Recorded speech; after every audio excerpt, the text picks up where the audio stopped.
ទឹកភ្នែកឈោទុកមិនបានព្រោះស្នេហាក្លាយភាពឯកាទើបធ្វើឲ្យអូនខូចចិត្តហេតុអ្វីក៏យំមែនទេគឺព្រោះអូនក្បត់ការពិតអារម្មណ៍យើងមិនមែនមិត្តទេចិត្តធូងហើយស្ដែងឲ្យឃើញពីបេះដូងតាំងពីដំបូងគឺបងតែមានអូនក្បែរក្នុងចិត្តគិតថាជាមិត្តប៉ុន្តែទង្វើជាស្នេហ៍គ្រាន់តែម្នាក់កុហកខ្លួនឯងអូទឹកភ្នែកអើយអ្នកហូរទៀតហើយតើហូរដើម្បីអ្នកណាបើពេលនេះស្នេហាត្រឡប់មកក្បែរអ្នកហើយផ្ដេចមានអារម្មណ៍បាត់បង់បេះដូងនេះនៅឈឺនៅឡើយសូមឆ្លើយប្រាប់ផងណាទឹកភ្នែកអូទឹកភ្នែកអើយមិនមែនគេឡើយគឺហូរព្រោះតែអូនសុំទោសផងណាស្ងួនធ្វើឲ្យអូនហូរទឹកភ្នែកទទួលស្គាល់ការពិតទៅហើយក៏ជប់កុហកទាំងភ្នែកសូមស្រែកពាក្យពិតឲ្យអូនបានដឹងថាបងស្រឡាញ់អូន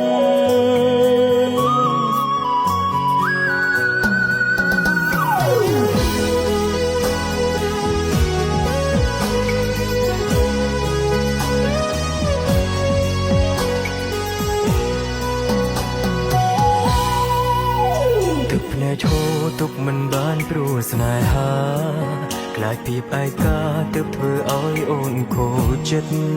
ហេតុអ្វីក៏យំមែនទេគឺព្រោះអូនក្បត់ការពិតអារម្មណ៍យើងមិនមែនមិត្តទេចិត្តធូរហើយស្ដែងឲ្យឃើញពីបេះដូងតាំងពីដំបូងគឺបងតែមានអូនក្បែរក្នុងចិត្តគិតថាជាមិត្តប៉ុន្តែទង្វើជាស្នេហ៍គ្រាន់តែម្នាក់កុហកខ្លួនឯងអូទឹកភ្នែកអើយអ្នកហូរទៀតហើយតើហូរដើម្បីអ្នកណាបើពេលនេះស្នេហាត្រឡប់មកក្បែរអ្នកហើយផ្ដេចមានអារម្មណ៍បាត់បង់បេះដូងនេះនៅឈឺនៅឡើយសូមឆ្លើយប្រាប់ផងណាទឹកភ្នែកអូទឹកភ្នែកអើយមិនមែនគេឡើយគឺហូរព្រោះតែអូនសុំទោសផងណាស្ងួនធ្វើឲ្យអូនហូរទឹកភ្នែកទទួលស្គាល់ការពិតទៅហើយក៏ជប់កុហកទាំងភ្នែកសូមស្រែកពាក្យពិតឲ្យអូនបានដឹងថាបងស្រឡាញ់អូនអូទឹកភ្នែកអើយអ្នកហូរទៀតហើយតើហូរដើម្បីអ្នកណា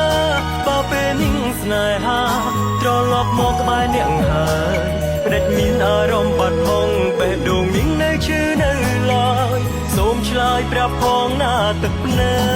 កអូទឹកភ្នែកអើយមិនមែនគេឡើយគឺហូរព្រោះតែអូនសុំទោសផងណាស្ងួនធ្វើឲ្យអូនហូរទឹកភ្នែកទទួលស្គាល់ការពិតទៅហើយក៏ជប់កុហកទាំងភ្នែកសូមស្រែកពាក្យពិតឲ្យអូនបានដឹងថា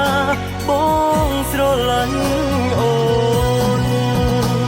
ទទួលស្គាល់ការពិតទៅហើយក៏ជប់កុហកទាំងភ្នែកសូមស្រែកពាក្យពិតឲ្យអូនបានដឹងថា